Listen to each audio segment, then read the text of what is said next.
This evening, first up, from scandal to service, the Guyana Police Force says, change is here. A sweeping reform effort is underway aimed at rooting out corruption, restoring trust, and building a more diverse, community-driven force. But can it overcome decades of doubt, plus trafficking unnoticed? Regional leaders are stepping up as Guyana trains its newest frontline defenders against human trafficking. We'll show you how grassroots warriors are being armed with the tools to fight back. Also busted behind bars, a young prison officer is headed to jail for smuggling drugs into the very system he was sworn to protect. What this latest case says about the fight against contraband in our prisons. Meanwhile, a celebration of freedom. Region 5 gets ready to drum, dance, and honor the African spirit. We've got your first look at the Emancipation Festival and the $1 million competition bringing national pride to Ithaca, an overseas disaster in Beijing. Torrential rain triggers deadly landslides and mass evacuations. At least 30 are dead and tens of thousands displaced. All this and more coming up on Headline News Update. Stay with us.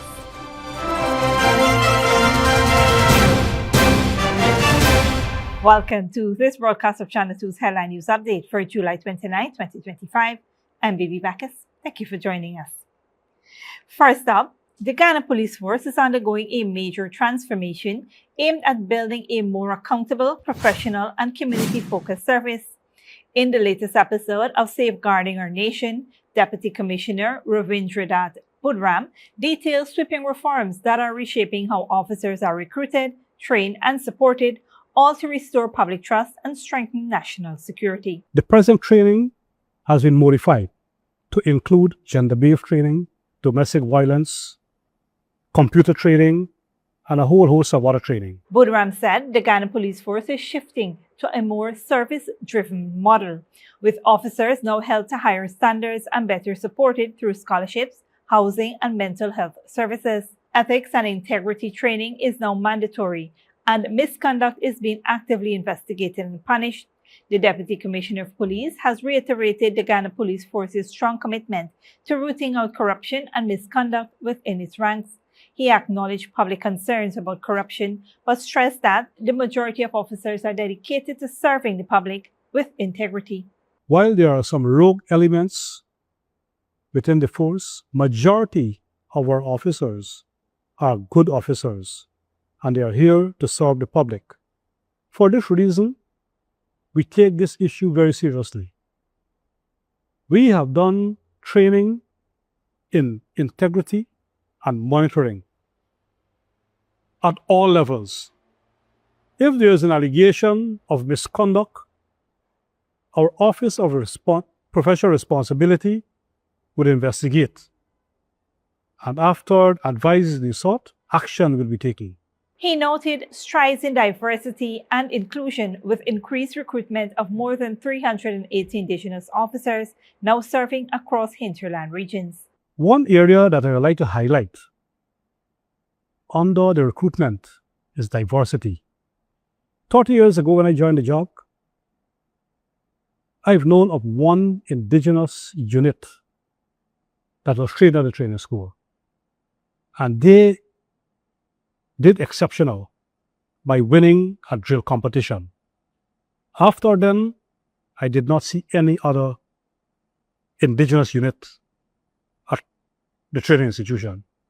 Today, there are over 380 Indigenous police who are trained at the economy. Complete training and they're serving back in their communities at regions 1, 7, 8, and 9. Additionally, 19 new patrol boats have been deployed to strengthen the force's presence in riverine communities.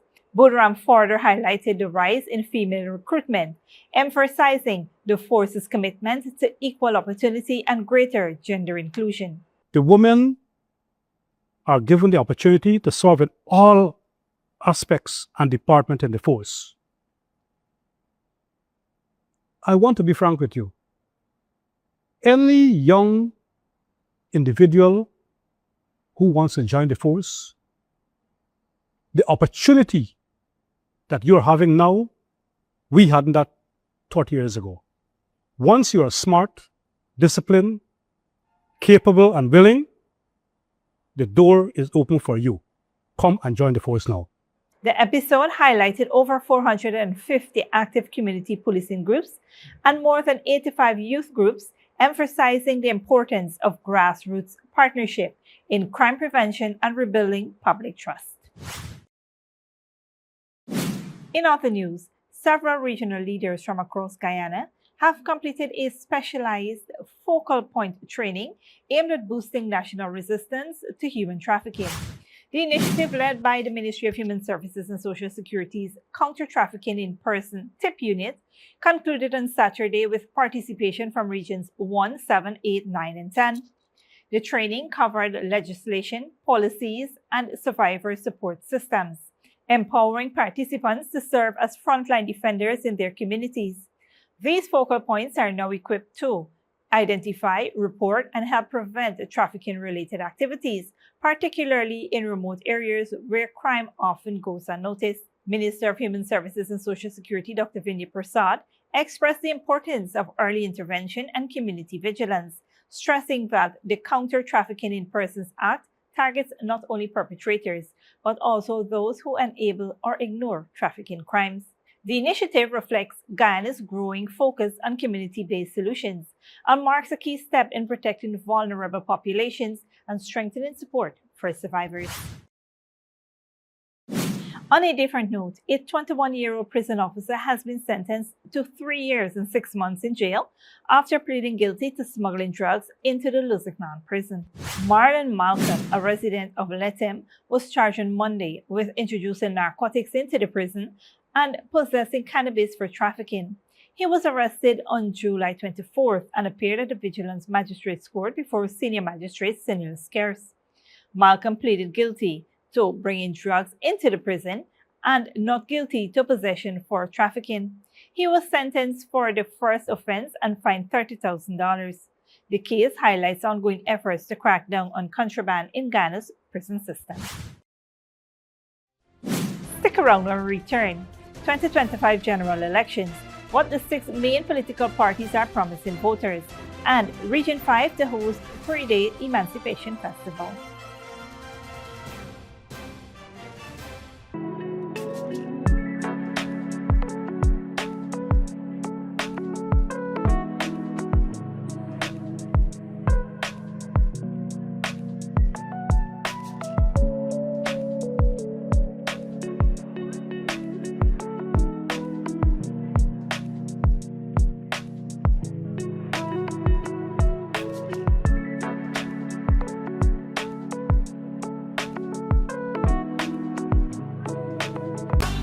Sneakily with a gift of sight from Modern Optical Services. Let our professional team examine and prescribe what's best for your eyes.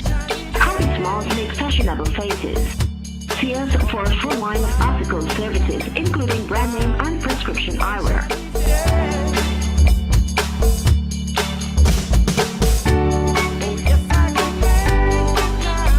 Modern Optical Services, 316 Mill Street, Georgetown. Telephone 226-1082. Good girl forget things. What's the problem, Granny? I want money for borrow for those surgery. I was dancing and I fall and fracture my hip. If you need some quick money, you should check Lender's Jewelry and Pawn Shop. Lender's Jewelry and Pawn Shop, Lot 238 South Road, Border, Georgetown. Get jewelry made to order in just 72 hours. We also accept vehicles. Lender's, best rates, longest payback period. Boys, I get through. Plus, I could dance again. Lender's Jewelry and Pawn Shop. Welcome back. With just weeks to go before Guyanese head to the polls on September 1st, the 2025 general and regional elections are shaping up to be one of the most pivotal contests in the country's recent history.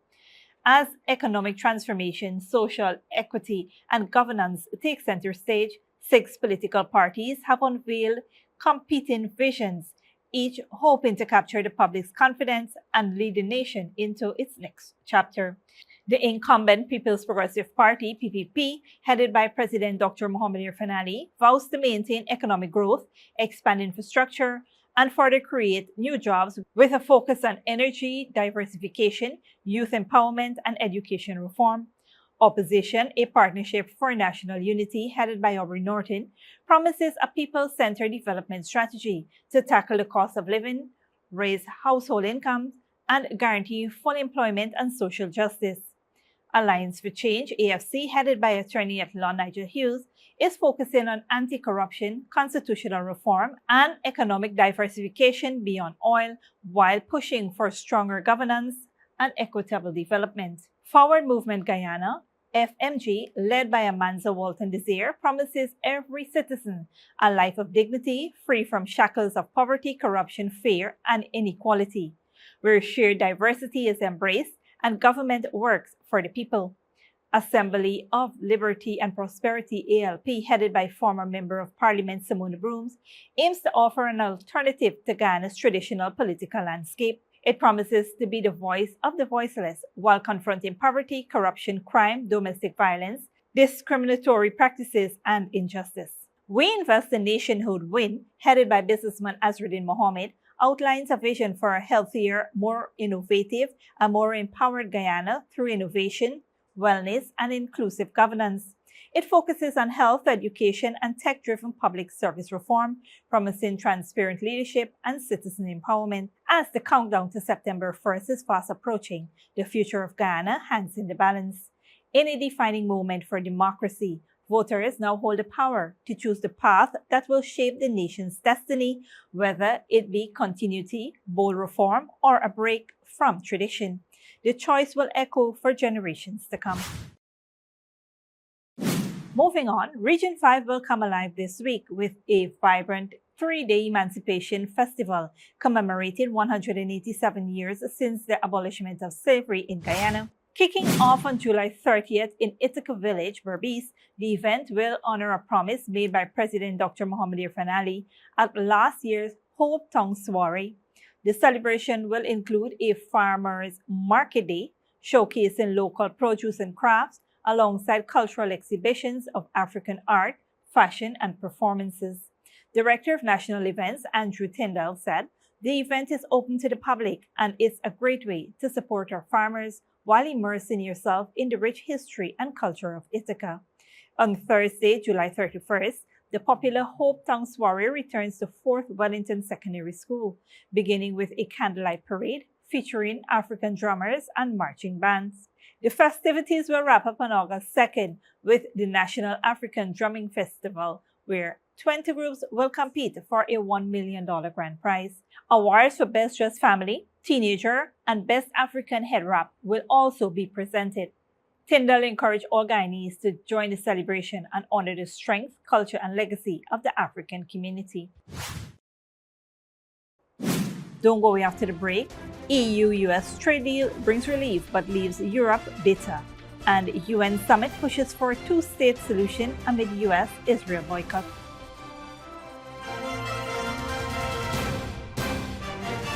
Good girl forget things.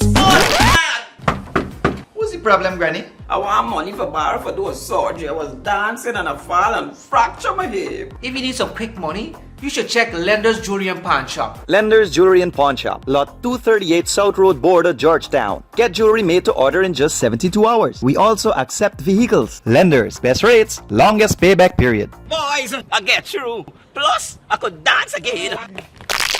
Lender's Jewelry and Pawn Shop.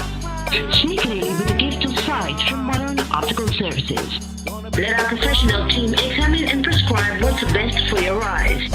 Our smiles make fashionable faces. See us for a full line of optical services, including brand name and prescription eyewear.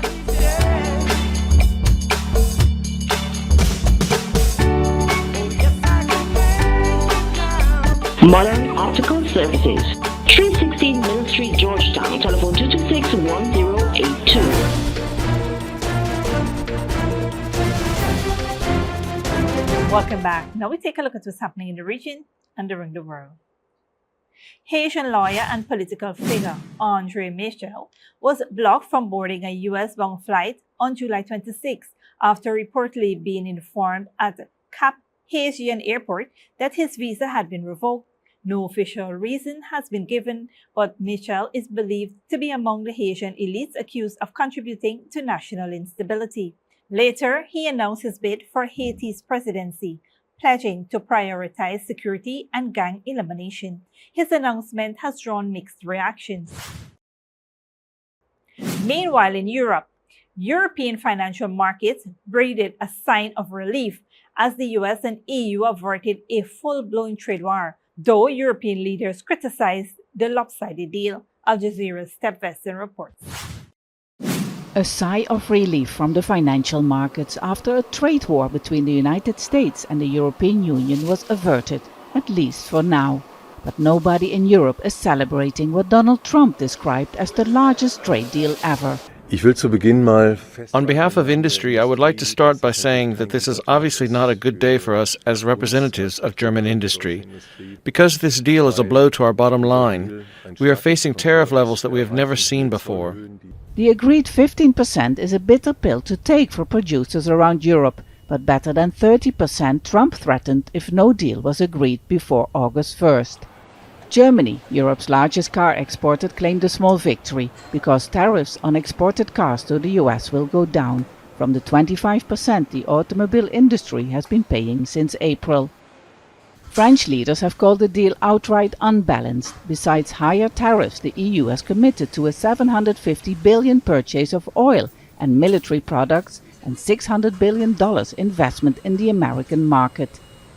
Prime Minister François Bayrou wrote on X, "It's a somber day in which an alliance of free peoples brought together to affirm their values and defend their interests resigns itself to submission." I think that the EU is somehow hostage of the United States and in this situation, mostly because it's not only about trade. I mean, of course, commercial relations are important, but we know that Trump is willing to use all the linkages and all the EU dependencies to get certain kind of outcomes.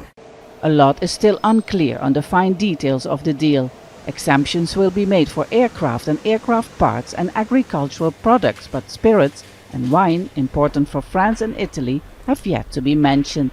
There's also uncertainty about what happens with tariffs on pharmaceuticals after a US investigation finishes in the next few weeks. EU negotiators say that this deal was the best they could get under difficult circumstances, a bitter reality check that Europe's relationship with the United States has changed, and a stark reminder that the continent's dependency on the US may not be the best way forward. Step Vassen, Al Jazeera, Amsterdam. Torrential rains and landslides have killed at least 30 people in the Chinese capital, Beijing, and forced more than 80,000 people from their homes. Al Jazeera's Kulsum Sharif reports. Fast-moving waters consume a Beijing suburb. Firefighters face a challenging task as they evacuate nearly 50 senior citizens trapped in a nursing home. Flash floods triggered by heavy rains have inundated Miyun since Saturday. It's destroyed farmland, crops, houses and businesses. Our house is right next to the mountain, so we got worried and rushed over. By the time we got here, the landslide had already crashed into the house. The floodwater from the mountain ended up flowing out that way. Rescue operations have also been taking place in Hebei province. Several people have been evacuated from submerged cars. The car drifted down. There were 3 people inside crying for help. At that time, the car door could still be slightly open. They risked their lives to save us. Without them, we would have drowned.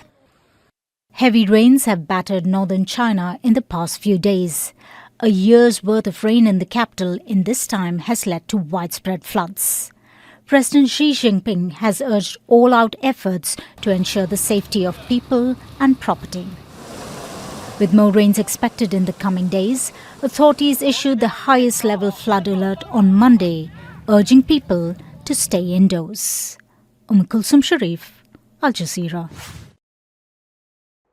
Representatives from more than 125 countries have gathered at the United Nations for a 3-day conference on achieving a 2-state solution for Israel and Palestine.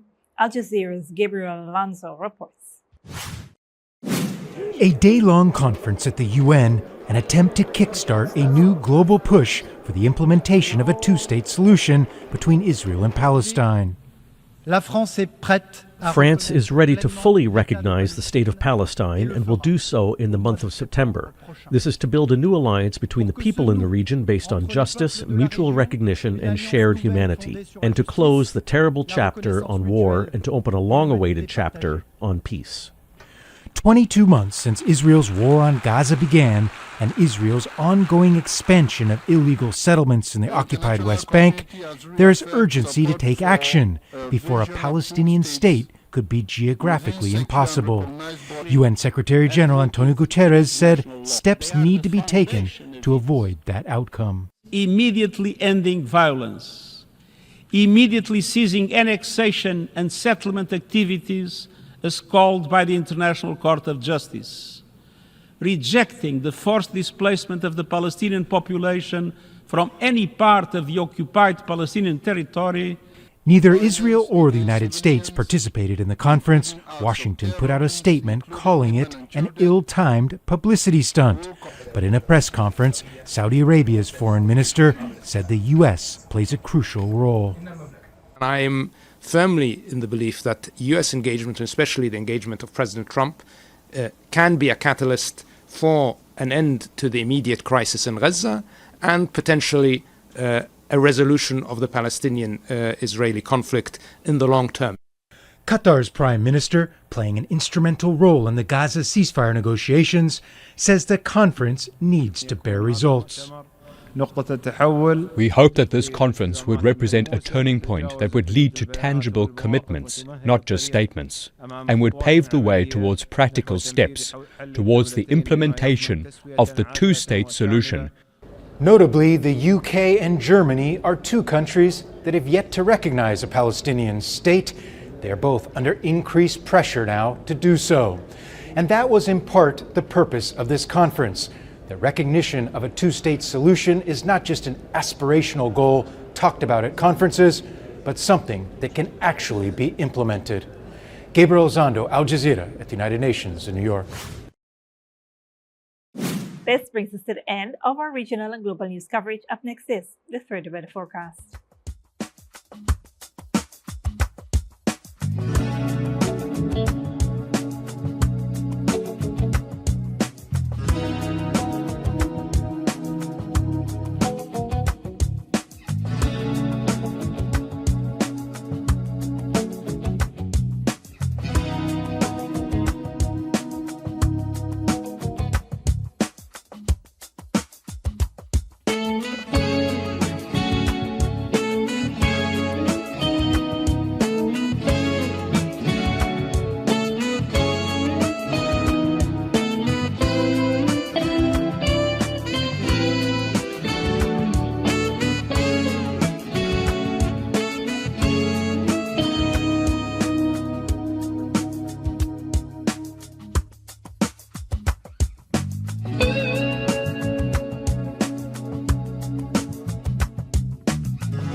And that's Safe TV2 Headline News for this Tuesday evening.